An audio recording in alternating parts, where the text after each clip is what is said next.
নবী সাল্লাল্লাহু আলাইহি ওয়াসাল্লামের সুন্নার অনুসরণ করা, তার সুন্নার আলোকে প্রতিটি ইবাদত সম্পাদন করা, তার সুন্নার আলোকে এই জীবন পরিচালনা করা ঈমানদারের অপরিহার্য কর্তব্য। যদি নবী সাল্লাল্লাহু আলাইহি ওয়াসাল্লামের কেউ বিরুদ্ধাচারণ করে, তার সুন্নাকে অবমাননা করে, তাহলে তাদেরকে দুনিয়াতেও ফিতনা পেয়ে বসবে, দুনিয়াতে তাদেরকে বিপর্যয় গ্রাস করে ফেলবে এবং পরকালীন জীবনে তাদের জন্য রয়েছে যন্ত্রণাদায়ক শাস্তি। রব্বুল আলামিন কোরআন আল করিম এর সূরা নূর 63 নম্বর আয়াতে ঘোষণা করছেন, আউযু বিল্লাহি মিনাশ শাইতানির রাজিম, ফালিয়াহযারিল্লাযীনা ইউখালিফুনা আন আমরিহি। তাদের ভয় করা উচিত, তাদের সতর্ক থাকা উচিত যারা নবী সাল্লাল্লাহু আলাইহি ওয়াসাল্লামের বিরুদ্ধাচরণ করে, যারা তার সুন্নাহকে মেনে চলে না, যারা তার সুন্নাহর আলোকে তার দেখানো পদ্ধতিতে আল্লাহর ইবাদত বন্দেগী করে না, তাদের সতর্ক হওয়া উচিত, ভয় করা উচিত। আন তুসিবাহুম ফিতনা, তাদেরকে ফিতনায় গ্রাস করে ফেলবে, তারা ফিতনার মধ্যে আপতিত হবে। আও ইউসিবাহুম আযাবুন আলিম, অথবা তাদেরকে যন্ত্রণাদায়ক শাস্তি গ্রাস করে ফেলবে, যন্ত্রণাদায়ক শাস্তিতে তারা আপতিত হবে। সম্মানিত সুধী, তাহলে নবী সাল্লাল্লাহু আলাইহি ওয়াসাল্লামের সুন্নাহর অনুসরণ, তার হাদিসের অনুসরণ একমাত্র পারে আমাদেরকে ফিতনা থেকে বাঁচাতে এবং রব্বুল আলামিনের শাস্তি থেকে বাঁচাতে। নবী সাল্লাল্লাহু আলাইহি ওয়াসাল্লাম বিদায় হজের দিনে সাহাবীদের লক্ষ্য করে বলেছেন, যেটা সহিহুল বুখারীতে উল্লেখ রয়েছে, আল্লাহ রাসূল সাল্লাল্লাহু আলাইহি সাল্লাম বললেন যে, আলা হাল বাল্লাগতু, আমি কি তোমাদের কাছে এই দিন পৌঁছাতে পেরেছি? সাহাবায়ে কেরাম উত্তর দিলেন, কুলনা নাম, হ্যাঁ আল্লাহর রাসূল আপনি পৌঁছাতে পেরেছেন। তখন আল্লাহর রাসূল সাল্লাল্লাহু আলাইহি ওয়াসাল্লাম আসমানের দিকে আঙ্গুল তুলে বললেন, আল্লাহুম্মা শাহাদ, হে আল্লাহ তুমি সাক্ষী থেকো, সাক্ষী হিসেবে তুমিই যথেষ্ট। এরপরে আল্লাহর রাসূল সাল্লাল্লাহু আলাইহি ওয়াসাল্লাম বললেন, ফালিউবাল্লিগিশ শাহিদুল গায়বা, যারা উপস্থিত আছো তারা অনুপস্থিতদের নিকটে আমার এই বাণী, আমার এই দাওয়াত পৌঁছে দিবে, এটা তোমাদের দায়িত্ব। রুব্বা মুবাল্লাগিন আও আমিন সামিইন, এই বাণী যাদের কাছে পৌঁছানো হয় তাদের মধ্য থেকে এমন কিছু ব্যক্তি রয়েছে যারা শ্রবণকারীর চেয়েও অধিক সংরক্ষণকারী। অর্থাৎ রাসূল সাল্লাল্লাহু আলাইহি ওয়াসাল্লামের এই বাণী থেকে আমরা উপলব্ধি করতে পারি যে নবী সাল্লাল্লাহু আলাইহি ওয়াসাল্লামের যে কোনো বাণী আমাদের যার কাছেই পৌঁছাবে, এটা অন্যের কাছে পৌঁছে দেওয়া, এর প্রতি মানুষকে আহ্বান করা, দাওয়াত দেওয়া আমাদের অপরিহার্য দায়িত্ব। এবং যাদের কাছে পৌঁছানো হবে তারা আমাদের চেয়েও হয়তো বা অধিক সংরক্ষণকারী হতে পারে। আজকে আমরা যেমনইভাবে আপনাদের সম্মুখে হাদিস শোনাচ্ছি, সুন্নাহর আলোচনা করছি, এমনও হতে পারে আপনাদের মধ্য থেকে এমনও ঈমানদার হেদায়েতপ্রাপ্ত ব্যক্তি রয়েছেন যারা আমাদের চেয়েও বেশি আমলদার এবং সংরক্ষণকারী হবেন। সম্মানিত সুধী, তাই নবী সাল্লাল্লাহু আলাইহি ওয়াসাল্লামের এই সুন্নাহগুলো আমরা আপনাদের কাছে পৌঁছে দেওয়ার দায়িত্ব পালন করছি। আল্লাহ সুবহানাহু ওয়া তাআলা যেন আমাদেরকে যথাযথভাবে এই দায়িত্ব সম্পর্কে সচেতন থাকার তৌফিক দান করেন, আল্লাহুম্মা আমিন। সম্মানিত সুধী, আমরা বিগত জুমায় নবী সাল্লাল্লাহু আলাইহি সাল্লামের কিছু সুন্নাহ উল্লেখ করেছিলাম, তার মধ্য থেকে অন্যতম হলো বিতরের সালাত। সেখানে কিছু বিষয় অস্পষ্টতা থেকে যাওয়ার কারণে কয়েকজন ভাই জিজ্ঞাসাও করেছেন, সেই অস্পষ্টতা দূর করে নতুন আরও কিছু বিষয় উল্লেখ করবো ইনশাআল্লাহ। আলী রাদিয়াল্লাহু তাআলা আনহু বর্ণনা করছেন, যে হাদিসটি উল্লেখ রয়েছে সুনান আবি দাউদ এবং সুনান তিরমিজিতে। আল্লাহ রাসূল সাল্লাল্লাহু আলাইহি ওয়াসাল্লাম বলছেন যে, ইয়া আহলাল কুরআন আউতিরু ফাইন্নাল্লাহা বিতরুন ইউহিব্বুল বিতরা, ওহে কোরআনের ধারক বাহকগণ, তোমরা বিতরের সংরক্ষণ করো, বিতর সালাত আদায় করো, কেননা আল্লাহ সুবহানাহু ওয়া তাআলা বেজোর, আর তিনি এই বেজোরকে, এই বিতর সালাতকে তিনি ভালোবাসেন। তাহলে বিতর সালাত আদায় করতে হবে, কত রাকাত আদায় করতে হবে? যে 1, 3, 5, 7 এবং 9, এই সকল পদ্ধতি সুন্নাহ দ্বারা প্রমাণিত, সুন্নাহ সম্মত। নবী সাল্লাল্লাহু আলাইহি সাল্লাম প্রতিটির ব্যাপারে আমাদেরকে স্পষ্টভাবে জানিয়ে গেছেন। যেমন 1 রাকাতের ব্যাপারে আল্লাহ রাসূল সাল্লাল্লাহু আলাইহি সাল্লাম বলছেন, যেটা সহিহ মুসলিমে উল্লেখ রয়েছে, আল্লাহ রাসূল বলছেন, আল বিতরু রাকাতুন, বিতর সালাত হলো 1 রাকাত, মিন আখিরিল লাইল, আর এটা আদায় করতে হয় রাতের শেষ ভাগে। তাহলে 1 রাকাত সালাত আদায় করতে হবে, এটা সহিহ মুসলিমের হাদিস দ্বারা প্রমাণিত। এবং মনে রাখতে হবে আল্লাহ সুবহানাহু ওয়া তাআলা বেজোর, তিনি বেজোরকে ভালোবাসেন। তিনি কয় বেজোর? 1 বেজোর না 3 বেজোর না 5 বেজোর? কত বেজোর? 1 বেজোর। সুতরাং তিনি 1 আদায় করাই বেশি পছন্দ করেন, যেটা সহিহ মুসলিমের হাদিস দ্বারা প্রমাণিত। যারা বলেন যে 1 পড়া যাবে না, তাদেরকে সহিহ মুসলিমের এই হাদিসই যথেষ্ট তাদের জন্য। সম্মানিত সুধী, এরপরে 3 রাকাতের ব্যাপারে বলেছেন, যেটা সুনান নাসাইতে উল্লেখ রয়েছে, বর্ণনা করছেন ইবনে আব্বাস রাদিয়াল্লাহু তাআলা আনহু, আল্লাহ তিনি বলছেন যে কানা রাসূলুল্লাহ সাল্লাল্লাহু আলাইহি সাল্লাম ইউতিরু বিথালাথিন, নবী সাল্লাল্লাহু আলাইহি সাল্লাম 3 রাকাত সালাত আদায় করতেন, বিতের সালাত। ইয়াকরাউ ফিল উলা সাব্বিহিসমা রাব্বিকাল আলা, প্রথম রাকাতে তিনি সাব্বিহিসমা রাব্বিকাল আলা তেলাওয়াত করতেন সূরা ফাতিহার পরে। ওয়া ফিস সানি, আর দ্বিতীয় রাকাতে তিনি সূরা কাফিরুন পড়তেন। ওয়া ফিস সালিসি, আর তৃতীয় রাকাতে তিনি সূরা ইখলাস পড়তেন। তাহলে এটা সুনান নাসাইর হাদিস দ্বারা প্রমাণিত যে 3 রাকাত সালাত আদায় করা যাবে। এরপরে 5 রাকাতের ব্যাপারেও হাদিস এসেছে, যেটা সুনান আবি দাউদ এবং সুনান নাসাইতে উল্লেখ রয়েছে। আল্লাহ রাসূল সাল্লাল্লাহু আলাইহি ওয়াসাল্লাম বলেছেন, আল বিতরু হাক্কুন আলা কুল্লি মুসলিম, প্রত্যেক মুসলিমের উপরে বিতরের সালাত অবধারিত, এর প্রতি তাকে যত্নশীল হওয়া দরকার। মান আহাব্বা আন ইউতিরা বিখামসিন, যে ব্যক্তি পছন্দ করে যে সে 5 রাকাত সালাত আদায় করবে, ফালিয়াফআল, সেজন্য সেটাই করে। ওয়ামান আহাব্বা আন ইউতিরা বিসালাসিন, আর যে ব্যক্তি পছন্দ করে সে 3 রাকাত আদায় করবে, ফালিয়াফআল, সেজন্য সেটাই করে। ওয়ামান আহাব্বা আন ইউতিরা বিওয়াহিদাতিন, যে ব্যক্তি পছন্দ করে যে সে 1 রাকাত আদায় করবে, ফালিয়াফআল, সেজন্য সেটাই করে। এটা সুনান নাসাই এবং সুনান আবি দাউদের হাদিস দ্বারা প্রমাণিত। এরপরে সুনান নাসাইতে হাদিস উল্লেখ রয়েছে 7 রাকাতের ব্যাপারে, সহিহ মুসলিমে উল্লেখ রয়েছে 9 রাকাতের ব্যাপারে। তবে 9 রাকাত সালাতের ক্ষেত্রে 8 রাকাতের বেলায় বসতে হবে, বৈঠক করতে হবে, তাশাহুদ পড়তে হবে। এরপরে 9ম রাকাত আদায় করার পরে সালাম ফিরাতে হবে। এখন সর্বশেষ কথা সেটি হলো যে আমাদের সমাজে 2 পদ্ধতিতে বিতর সালাত আদায় করা হয়, একটা হলো 1 রাকাত আর একটা হলো 3 রাকাত। 1 রাকাত তো আমরা চাইলে কুনুত পড়তেও পারি, কুনুত ছাড়াও আমরা 1 রাকাত আদায় করলে হয়ে যাবে। 3 রাকাতের ব্যাপারে একটু আমাদের সমাজে ভিন্নতা দেখা যায়। এখন কোনটা সহিহ সুন্নাহ দ্বারা প্রমাণিত? আল্লাহ রাসূল সাল্লাল্লাহু আলাইহি সাল্লাম বলছেন, যেটা ইবনু হাজার আসকালানী রাহিমাহুল্লাহ সহিহুল বুখারী এবং সহিহ মুসলিমের শর্তে সহিহ বলেছেন। হাদিসটি উল্লেখ রয়েছে বাইহাকি এবং দারাকুতনিতে। আবু হুরায়রা রাদিয়াল্লাহু তাআলা আনহু বর্ণনা করছেন, আল্লাহর রাসূল সাল্লাল্লাহু আলাইহি সাল্লাম বলেছেন যে লা ইউতিরু বিসালাতিন তুশাব্বিহু বিসালাতিল মাগরিব, তোমরা 3 রাকাত সালাত আদায় করবে, তবে মাগরিবের সাদৃশ্য যেন না হয়। মাগরিবের সালাতে আমরা কি করি? 2 রাকাত পরে বৈঠক করি, তাশাহুদ পড়ি, এরপরে 1 রাকাত পড়ি। আল্লাহ রাসূল সাল্লাল্লাহু আলাইহি সাল্লাম স্পষ্টভাবে নিষেধ করেছেন, যেটা বাইহাকিতে উল্লেখ রয়েছে, দারাকুতনিতে উল্লেখ রয়েছে, ইবনু হাজার আসকালানী রাহিমাহুল্লাহ যেটাকে সহিহ বলেছেন বুখারী মুসলিমের শর্তে। এই হাদিসটিতে আল্লাহ রাসূল স্পষ্টভাবে বলেছেন যে মাগরিবের মতো করে 3 রাকাত পড়বে না, মানে 2 রাকাত পরে বৈঠক, এরপরে 1 রাকাত। এটাও সুন্নাহ দ্বারা প্রমাণিত নয়, বরং এ ব্যাপারে আল্লাহর রাসূল সাল্লাল্লাহু আলাইহি সাল্লাম নিষেধ করেছেন, সরাসরিভাবে নিষেধ করেছেন। তবে 3 রাকাতের আরও একটা পদ্ধতি রয়েছে, যেটা সহিহুল বুখারীতে এবং সহিহ মুসলিমে উল্লেখ রয়েছে। আল্লাহর রাসূল সাল্লাল্লাহু আলাইহি সাল্লাম বলেছেন, সালাতুল লাইলি মাসনা মাসনা, রাতের সালাত হলো 2-2, মানে 2-2 করে আপনি আদায় করছেন। 2-2 করে 8 রাকাত আদায় করলেন তাহাজ্জুদ বা তারাবি, এরপরে 2 রাকাত আরও পড়লেন 10 রাকাত, এরপরে 1 রাকাত আদায় করতে পারবেন। মানে 2 রাকাত পরে সালাম ফিরিয়ে 1 রাকাত আদায় করা যায়। কিন্তু একাধারে 3 রাকাত পড়লে বৈঠকের কোনো সুযোগ নেই, একাধারেই 3 রাকাত পড়তে হবে। আর 1 রাকাত পড়লে শুধু 1 রাকাত পরেই সালাম ফিরাতে হবে। সম্মানিত সুধী, রব্বুল আলামিন আমাদেরকে এই সঠিক পদ্ধতিতে বিতর সালাত আদায় করার তৌফিক দান করুন। যদিও এটা সুন্নাহ, কিন্তু এটা এত গুরুত্বপূর্ণ সুন্নাহ যে আল্লাহর নবী সাল্লাল্লাহু আলাইহি সাল্লাম সফরে গেলেও তিনি যেমন সুন্নাহগুলি আদায় করতেন না, নফলগুলি আদায় করতেন না, কিন্তু এই বেতের সালাত তিনি কোনো অবস্থাতেই ছাড়তেন না।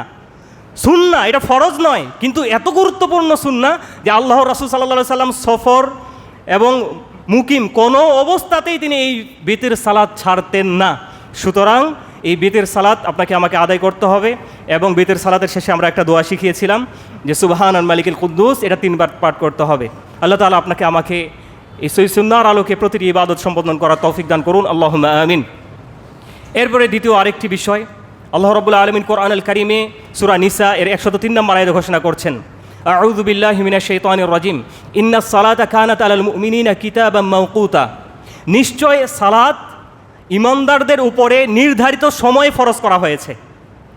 সালাত কেউ যদি মন মতো আদায় করি, এই সকাল 7টা বাজে ঘুম ভাঙে তখন ফজর পড়ি, কাজটা সেরে আসরের সময় জোহর পড়ি, আর আসর অনেক সময় মাগরিবের সময় পড়ি, এশার সময় অনেক সময় মাগরিব পড়ি, এই যে সালাতের সময়ে যারা এলোমেলো করি, এটাকেই রুটিন বানিয়ে নিয়েছি, তাদের ব্যাপারে সৌদির সবচেয়ে বড় ফকিহ সালেহ আল উসাইমিন রাহিমাহুল্লাহ তার বক্তব্য, যদি কেউ সালাতকে নিজের মন মতো সময় আদায় করে, নির্ধারিত সময় যে সময় আল্লাহ রাসূল আদায় করেছেন সেই সময় আদায় না করে, সে যদি 1000 বারও সালাত আদায় করে তাহলে তার সালাত তার কাছে ছুঁড়ে মারা হবে, তার সালাত আল্লাহর কাছে গৃহীত হবে না।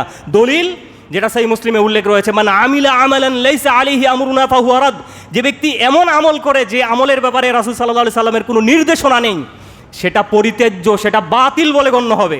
তাহলে আল্লাহর রাসূল সময় নির্ধারণ করে দিয়েছেন, সময়ে দেখিয়ে গেছেন, সেই সময়ের বাইরে যদি কেউ সালাত আদায় করে এই সালাত, এই ইবাদত কবুল হবে না, এ ব্যাপারে কোনো সন্দেহ নেই। এটা আল্লাহ রাসূলের স্পষ্ট বক্তব্য। যেমন মা আয়েশা রাদিয়াল্লাহু তাআলা আনহা বলছেন, যেটা সহিহুল বুখারী এবং সহিহ মুসলিমে উল্লেখ রয়েছে, মা আয়েশা বলছেন, কুন্না নিসাউল মুমিনাত, যে মুমিন নারীরা ইয়াশহাদুনা মা নবী সাল্লাল্লাহু আলাইহি ওয়াসাল্লাম সালাতুল ফজর, মুমিন নারীগণ নবী সাল্লাল্লাহু আলাইহি সাল্লামের সাথে জামাতে ফজরের সালাতে অংশগ্রহণ করতেন। যারা বলেন যে মহিলারা মসজিদে যেতে পারবে না, দলিল দেখেন, সহিহুল বুখারী সহিহ মুসলিমে উল্লেখ রয়েছে। 2 টাকার ওই কাঠমোল্লার কথা শুনে দিনকে বিশ্বাস করবেন না। আলু বেগুন কিনতে গেলেও দেখে দেখে কিনেন, আলুতে পোকা আছে কিনা, বেগুনে পোকা আছে কিনা। যেই জান্নাত আল্লাহ তাআলা আপনাকে দান করবেন, এই জান্নাতটা সবচেয়ে ছোট যেটা, সেটার পরিধি, সেটার বিশালতা হলো সেই মুসলিমে যেটা উল্লেখ রয়েছে, বিআশরি আমসালিদ দুনিয়া, দুনিয়া সমপরিমাণ 10টা। এত বিশাল জান্নাতের মালিক হবেন, আর আমলকে যাচাই করবেন না। 1000 টাকার নোটটা, 500 টাকার নোটটা বারবার ঘষে দেখেন এটা জাল কিনা। জমি কিনতে গেলে 1000 বার দেখেন এটার রেকর্ড ঠিক আছে কিনা, পর্চা ঠিক আছে কিনা, দলিল ঠিক আছে কিনা। আলু বেগুন কিনতে গেলেও যাচাই করেন যে এটা পোকা আছে কিনা, এটা ভালো কিনা। আর আমল করবেন, হুজুর যা বলবে তা মানবেন কেন?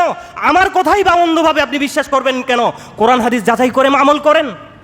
কারণ ওয়ালা তাজিরু ওয়াজিরাতান বিজরা উখরা, কেউ কারো পাপের বোঝা বহন করবে না। আপনার হিসাব আপনাকে দিতে হবে। আপনার বাবা আপনার হিসাব দিবে না, আপনার হুজুর আপনার হিসাব দিবে না, আপনার বুজুর্গানে দিন আপনার হিসাব দিবে না, আপনার ইমাম আপনার হিসাব দিবে না। বরং কবরে গিয়ে কবরে দাফন করার সময়ও বলা হবে বিসমিল্লাহ ওয়া আলা মিল্লাতি রাসূলিল্লাহ। সারা জীবন রাসূলের হিসাব আপনি সুন্নাহ মানলেন না, ফেকা পড়তে বাঁকা হয়ে গেছেন।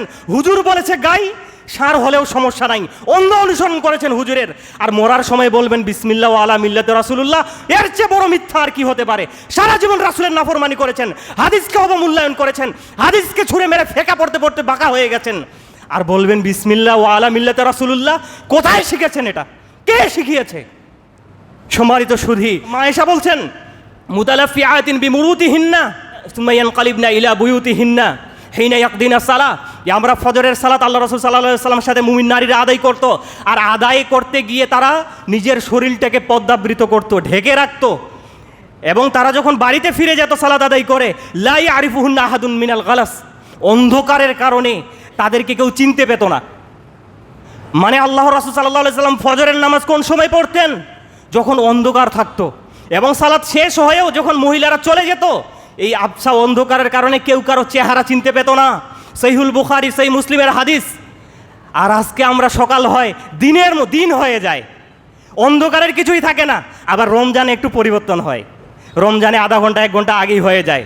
রমজান যেই শেষ, ওই যে ধর্মটা তো বানিয়েছে বাপদাদার পৈতৃক সম্পদ, মন মতো মানে রমজান আসলে আগে পরে, রমজান ছেড়ে দিলে আবার আধা ঘন্টা পরে। কোথায় শিখেছেন? কে শিখিয়েছে? কোথায় পেলেন? দলিল দেন। সম্মানিত সুধী, তাই অন্ধকারচ্ছন্ন অবস্থায় ফজরের সালাত আল্লাহ রাসূল পড়েছেন, এটাই সুন্নাহ। তাহলে সমাজের অবস্থা মিলিয়ে দেখুন। এরপরে আরও হাদিস শুনাই, যেটা সহিহুল বুখারীতে উল্লেখ রয়েছে, বর্ণনা করছেন আনাস বিন মালিক রাদিয়াল্লাহু তাআলা আনহু। তিনি বলছেন, কুন্না নুসাল্লিল আসরা সুম্মা ইয়াযহাবু যাহিবু মিন্না ইলা কুবা, যে আল্লাহ রাসূল সাল্লাল্লাহু আলাইহি সাল্লামের সাথে আমরা আসরের সালাত আদায় করতাম, আর আমাদের কেউ আসরের সালাত আদায় করার পরে সে কুবায় যেত, যদি ইচ্ছা করতো কেউ তাহলে কুবায় যেতে পারতো, এবং কুবায় গিয়েও সে দেখতে পেত ওয়াশামসু মুরতাফিআতুন, সূর্য তখনও উঁচু স্থানে আছে। মদিনা থেকে কুবার দূরত্ব 4 থেকে 5 কিলোমিটার, যেতে 40 থেকে 50 মিনিট সময় লাগে। সালাত আদায় করে হেঁটে যেতেন 1 ঘন্টা সময়, আবার সেখানে গিয়েও দেখতেন সূর্য উঁচু স্থানে। তাহলে আসরের সালাত কত আগে পড়তেন। আরও হাদিস শুনাই, যেটা সহিহ মুসলিমে উল্লেখ রয়েছে, ইসলামী ফাউন্ডেশন হাদিস নাম্বার 1289, বর্ণনা করছেন রাফি বিন খাদিজ রাদিয়াল্লাহু তাআলা আনহু। তিনি বলছেন যে কুন্না নুসাল্লিল আসরা মা নবী সাল্লাল্লাহু আলাইহি ওয়াসাল্লাম, আমরা নবী সাল্লাল্লাহু আলাইহি সাল্লামের সাথে আসরের সালাত আদায় করতাম। সুম্মা তুনহারুল জাজুরু, আমরা উটকে নহর করতাম। আসর সালাত আদায় করার পরে উটকে জবাই করতাম।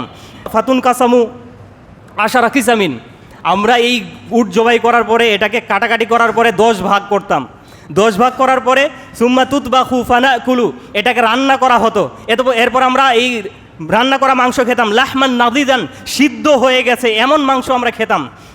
ক্বাবলা মাগরিবিশ শামস, সূর্য ডুবার আগে করে। এটা সহিহ মুসলিমের হাদিস। আল্লাহ রাসূল সাল্লাল্লাহু আলাইহি সাল্লামের সাথে আসরের সালাত আদায়ের পরে উট জবাই করা হতো। উটের মাংস 10 ভাগ করা হতো, এরপরে রান্না করা হতো। সিদ্ধ হলে এই মাংস খাওয়ার পরে সূর্য ডুবতো। তাহলে কতক্ষণ সময় লাগতে পারে? 1.5 ঘন্টা 2 ঘন্টার আগে কি আপনি পারবেন একটা উটকে প্রস্তুত করতে, রান্নার উপযোগী করতে? তাহলে আসরের সালাত আজকে কোন সময় পড়া হচ্ছে? সূর্য যখন মাগরিব হওয়ার আগে একদম লাল বর্ণ ধারণ করেছে সে সময়। তাহলে আল্লাহ রাসূলের এই সুন্নাহ কে মানবে? এই সুন্নাহ কি মুসলমানদের জন্য নয়, নাকি ইহুদি খ্রিস্টানরা এই হাদিস মানবে? সম্মানিত সুধী, তাহলে আসরের সালাত আল্লাহ রাসূল সাল্লাল্লাহু আলাইহি সাল্লামের সাথে সাহাবায়ে কেরাম এমন আগে আদায় করতেন। এরপরে মাগরিবের সালাত, যেটা সহিহ বুখারী এবং সহিহ মুসলিমে উল্লেখ রয়েছে, এটাও রাফি বিন খাদিজ রাদিয়াল্লাহু তাআলা আনহু তিনি বর্ণনা করছেন যে কুন্না নুসাল্লিল মাগরিব, আমরা মাগরিবের সালাত আদায় করতাম মা নবী সাল্লাল্লাহু আলাইহি সাল্লাম। ফায়ানসারিফু আহাদুনা ওয়া ইন্নাহু লা ইউবসিরু মাওয়াকিয়া নাবলিহি, যে আমরা নবী সাল্লাল্লাহু আলাইহি সাল্লামের সাথে মাগরিবের সালাত আদায় করতাম, আর সালাত শেষ করে যখন আমাদের কেউ চলে গেলে তখন যদি আমাদের কেউ তীর নিক্ষেপ করত, সেই তীর পড়ার স্থানটাও আমরা দেখতে পেতাম। মানে মাগরিবটা সূর্য ডুবে যাওয়ার সাথে সাথে আদায় করা হতো, এবং মাগরিব সালাত শেষ করার পরে যদি কেউ তীর নিক্ষেপ করত, এই তীর কোন জায়গায় গিয়ে পড়ে সেটাও আমরা দেখতে পেতাম। আজকে সূর্য ডুবার পরে অন্ধকার না হওয়া পর্যন্ত মাগরিবের আজান হয় না, আরও অপেক্ষা করা হয় 2-3 মিনিট। সম্মানিত সুধী, কোনো সুযোগ নেই। এবং মাগরিবের সালাত সংক্ষিপ্ত আকারে আদায় করতে হবে, ছোট ছোট সূরা দিয়ে। অনেক সময় ছোট সূরা দিয়ে মাগরিব আদায় করলে অনেকেই অভিযোগও করেন অনেক ভাইয়েরা যে একটু বড় কেরাত ধরা যায় না। আল্লাহ রাসূল সাল্লাল্লাহু আলাইহি সাল্লাম মাগরিবের সালাতকে হালকা করতেন, এশার সালাত ফজরের সালাতকে তিনি লম্বা করতেন। সম্মানিত সুধী, তাহলে মাগরিবের সালাতটা আগে আদায় করতে হবে। এবং আরেকটি সুন্নাহ এখানে বলে রাখি, আল্লাহ নবী সাল্লাল্লাহু আলাইহি সাল্লাম বলেছেন তোমরা মাগরিবের ফরজ সালাতের পূর্বে 2 রাকাত সালাত আদায় করো। 2 বার তিনি বললেন, তৃতীয়বারে বললেন লিমান শাহ, যার ইচ্ছা সে আদায় করবে।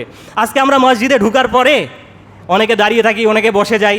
এক হচ্ছে বসার পূর্বে আপনাকে 2 রাকাত পড়তে হবে, আর মাগরিবের সালাতের পূর্বে যদি আপনি সময় পান, আমরা সময় দেই 4 থেকে 5 মিনিট, আপনাকে 2 রাকাত সালাত আদায় করতে হবে। এটা আল্লাহ রাসূলের একটা সুন্নাহ, কেন ছাড়বেন আপনি? আসরের সালাতের পূর্বেও 4 রাকাত সুন্নত রয়েছে। রাহিমাল্লাহু ইমরান সাল্লা ক্বাবলাল আসরি আরবাআন, আল্লাহ তাআলা ওই ব্যক্তির উপরে রহম করুন যে ব্যক্তি আসরের ফরজ সালাতের পূর্বে 4 রাকাত আদায় করে। তাহলে এই 4 রাকাত আদায় করলে আল্লাহর পক্ষ থেকে দয়া পাওয়া যাবে। কেন সুন্নাহগুলো আপনি ছাড়বো? সম্মানিত সুধী, আল্লাহ তাআলা আমাদেরকে এই সালাতের ওয়াক্তগুলোকে হেফাজত করার তৌফিক দান করুন। যেমন সহিহুল বুখারী এবং সহিহ মুসলিমে উল্লেখ রয়েছে, ইবনু মাসউদ রাদিয়াল্লাহু তাআলা আনহুকে তিনি আল্লাহর রাসূল সাল্লাল্লাহু আলাইহি সাল্লামকে জিজ্ঞেস করলেন যে সাআলতুন নবী সাল্লাল্লাহু আলাইহি সাল্লাম আইউল আমালি আহাব্বু ইলাল্লাহ, আল্লাহর রাসূল আল্লাহর নিকটে সর্বোত্তম আমল কোনটি? আল্লাহর রাসূল বললেন আসসালাতু আলা ওয়াক্তিহা, সালাতকে তার নির্ধারিত সময় আদায় করা হচ্ছে সর্বোত্তম ইবাদত। তাহলে এই সর্বোত্তম ইবাদত থেকে আমি কেন বঞ্চিত হব? নির্ধারিত সময়ে আমি সালাতকে আদায় করব। আল্লাহ তাআলা আমাকে সকলকে সেই তৌফিক দান করুন। সম্মানিত সুধী, এবার আরও একটি বিষয় আমরা আপনাদেরকে অবগত করতে চাই, যেটা দারিমিতে উল্লেখ রয়েছে, হাদিস নাম্বার 210। একজন সাহাবী তিনি ইবনু মাসউদ রাদিয়াল্লাহু তাআলা আনহুকে গিয়ে বললেন যে কিছু লোক পাথর দিয়ে তাসবিহ গুনছে, 100 বার আল্লাহু আকবার, 100 বার সুবহানাল্লাহ, 100 বার আলহামদুলিল্লাহ, এইভাবে গুনছে। তখন ইবনু মাসউদ রাদিয়াল্লাহু তাআলা আনহু তিনি গিয়ে বললেন যে মুহাম্মদ সাল্লাল্লাহু আলাইহি সাল্লামের উম্মত, এত দ্রুত তোমাদের ধ্বংস তোমরা ডেকে আনলে? তোমাদের নবী চলে যাওয়ার পরে তোমাদের পাত্রগুলো এখনও পুরাতন হয় নাই, তোমাদের পোশাক পরিচ্ছেদ এখনও পুরাতন হয় নাই, আর এত তাড়াতাড়ি তোমরা বিদআত করা শুরু করে দিলে। তিনি এইভাবে তাদেরকে সতর্ক করলেন এবং নিষেধ করলেন যে কঙ্কর দিয়ে বা কোনো কিছু দিয়ে তাসবিহ গোনা যাবে না। এখন আপনাকে আমি সহিহ হাদিস শুনাই, যেটা সুনান আবি দাউদে উল্লেখ রয়েছে। আল্লাহ রাসূল সাল্লাল্লাহু আলাইহি সাল্লাম বলছেন আলাইকুম বিত তাসবিহ ওয়াত তাহলিল ওয়াত তাকদিস, তোমাদের উপরে আবশ্যক যে তোমরা সুবহানাল্লাহ পড়বে, তোমরা লা ইলাহা ইল্লাল্লাহ পড়বে, তাকদিস তোমরা সুবহানাল মালিকুল কুদ্দুস পড়বে, অথবা সুবহুন কুদ্দুসুন রব্বুল মালাইকাতু ওয়ার রূহ এটা পড়বে। এই জাতীয় দোয়াগুলো তোমরা পড়বে, তাসবিহ পড়বে। ওয়া আকিদনা বিল আনামিল, এবং তোমরা এগুলো আঙ্গুল দিয়ে গণনা করবে, আঙ্গুল দিয়ে তোমরা গণনা করবে।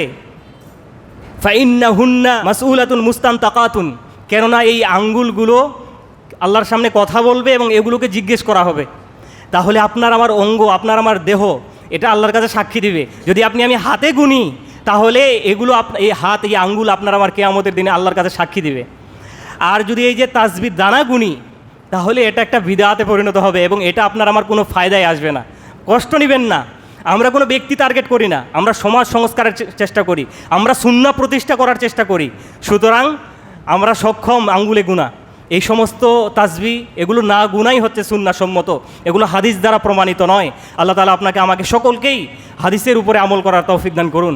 এবং ইমাম শাফি রাহিমাহুল্লাহ বলতেন যে ইদা রাআইতু রাজুলান মিন আসহাবিল হাদিস, যখন আমি হাদিসের কোনো অনুসারীকে দেখতে পাই যে হাদিস দিয়ে আমল করে, ফাকান্নি রাআইতু রাজুলান মিন আসহাবিন নবী সাল্লাল্লাহু আলাইহি সাল্লাম, তখন আমি যেন আমার মনে হয় যে আমি স্বয়ং রাসূলের সাহাবীকেই দেখছি, রাসূলের সুন্নাহ এখনও জীবিত। সুতরাং হাদিসের আলোকে, সুন্নাহর আলোকে, রাসূলের পদ্ধতিতে আপনাকে আমাকে প্রতিটি ইবাদত সম্পাদন করতে হবে। আল্লাহ তাআলা আপনাকে আমাকে সকলকে সেই তৌফিক দান করুন। আল্লাহুম্মা আমিন। আকুলু কাউলি হাযা আস্তাগফিরুল্লাহ লি ওয়া লাকুম ওয়া লিসাইরিল মুসলিমিন। সম্মানিত সুধী, সংক্ষিপ্ত আকারে আপনাদের সম্মুখে কিছু সুন্নাহ উল্লেখ করছি ধারাবাহিকভাবে। সামনে জুমায় হয়তো বা একটু অন্য বিষয়ে আলোচনা করার চেষ্টা করব, যে সম্মানিত মাসের কিভাবে আমরা সম্মান দিব। জিলকদ, জিলহজ, মুহররম এগুলো হচ্ছে সম্মানিত মাস। এগুলোতে আমাদের করণীয় এবং কিভাবে আমরা আমাদের দৈনন্দিন 24 ঘন্টা কিভাবে অতিবাহিত করবো, এই সব বিষয় নিয়ে আমরা সামনে জুমাগুলিতে আলোচনা করব। আবার কিছু গুরুত্বপূর্ণ সুন্নাহ নিয়ে আমরা পরবর্তীতে আবার আলোচনা করবো ইনশাআল্লাহ। আমরা 100টি সুন্নাহর একটা তালিকা করেছি, তার মধ্যে থেকে হয়তো 8-10টা আপনাদের সম্মুখে উল্লেখ করেছি, আরও অসংখ্য সুন্নাহ রয়েছে, আমরা ধারাবাহিকভাবে বলবো ইনশাআল্লাহ। সম্মানিত সুধী, সুন্নাহর জন্য আপনাকে আমাকে ত্যাগ স্বীকার করতে হবে। সালাফদের মাঝে অসংখ্য ত্যাগ রয়েছে। যেমন ইমাম মালিক রাহিমাহুল্লাহ, তিনি মদিনার আলেম ছিলেন, যার লিখিত গ্রন্থ হলো মুওয়াত্তা ইবনে মালিক। তিনি ফতোয়া দিয়েছিলেন নিকায়ে মুতা, অর্থাৎ মুতা বিবাহ, চুক্তিতে বিবাহ, স্বল্প সময়ের জন্য বিবাহ হারাম। আর এটা আল্লাহর রাসূল সাল্লাল্লাহু আলাইহি সাল্লাম তার জীবদ্দশায় আল্লাহ তাআলা এটাকে রহিত করে দিয়েছেন, এটাকে হারাম ঘোষণা করেছেন। ইসলামের প্রথম যুগে এটা বৈধ ছিল। চুক্তিতে বিবাহ, অল্প সময়ের জন্য বিবাহ, কয়েক ঘন্টার জন্য হতে পারে, কয়েক দিনের জন্য হতে পারে, কয়েক মাসের জন্য হতে পারে। আজকে আমি ওই যে ইরান পাগল আছে না, পুরো ইরানটাই হচ্ছে চুক্তিতে বিবাহের পরিপূর্ণ, এবং এর মাধ্যমে বলতে পারি পুরো ইরানটাই হচ্ছে পতিতালয়, পুরো ইরানটাই হলো বেশ্যাখানা। ওরা যেই নিকায়ে মুতা আল্লাহ রাসূলের জীবদ্দশায় হারাম করা হয়েছে, চুক্তিতে বিবাহ, সেই বিবাহ ইরানে এখনও বিদ্যমান। মানে পুরো ইরানটাই হলো বেশ্যাখানা। সেই ইরানের পাগল আমাদের সমাজে আছে, অনেক জানতে হবে। আমরা আশুরার সময় ইরানের চরিত্র আমরা তুলে ধরবো, তাদের ঈমান আমল তুলে ধরবো ইনশাআল্লাহ। তো এই নিকায়ে মুতা ইমাম মালিক রাহিমাহুল্লাহ ফতোয়া দিলেন যে এটা হারাম, আর রাষ্ট্রের পক্ষ থেকে ফতোয়া যে এটাকে হারাম বলা যাবে না।